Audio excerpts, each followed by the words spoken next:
on the subway, minding your own business, maybe heading on a date, or back from your date the next morning. Suddenly something suspicious in the next car catches your eye. The survival instincts would kick in. Run for cover, obviously. I really want to know what to do in case of that type of emergency anyway. Cade Courtley is a former Navy SEAL who served on missions in Europe and Asia. Recently, he was working as a security contractor in Iraq, and now he's the host of Spike TV's new show, Surviving Disaster. The hijackers are settling down into the control phase of this operation. As far as they're concerned, their plan has worked perfect. And what we need to do is establish some kind of a diversion to take their attention off of us for a split second. Cade, you're on a New York City subway. You see somebody in the next car acting a little strangely. What are some possible scenarios?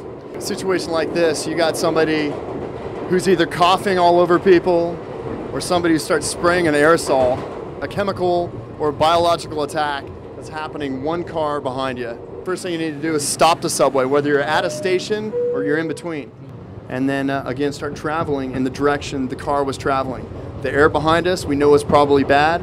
Hopefully the air in front of us is good. As soon as possible, you want to try and do an improvised decontamination. Get a bunch of water, get some kind of soap, either laundry soap or shampoo even, and you're gonna rinse, lather, and repeat. But if there's one thing we learned from watching Surviving Disaster, is that it can strike anywhere, like a dirty bomb, in Times Square. The first thing you're gonna see is a really bright light.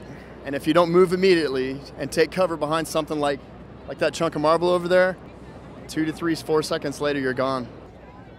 Now we've got about 35 minutes to get out of the city, basically, before the fallout cloud starts raining down all around us. You can't just get up and go. You need to decide which direction do I need to travel to get away from that fallout.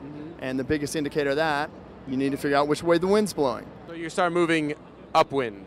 Upwind or perpendicular to it. Is there a fine line between being prepared and being paranoid? Absolutely. Look, the last thing, I'll say this again, the last thing we want anybody to take from this show is to have a sense of paranoia, to be living scared, to be hypervigilant. That's not the case. That's not living. Paranoia, no. There's no room for that. Not being paranoid with Cade Courtley, the host of the new show Surviving Disaster. This is Justin Rocket Silverman for NYPost.com.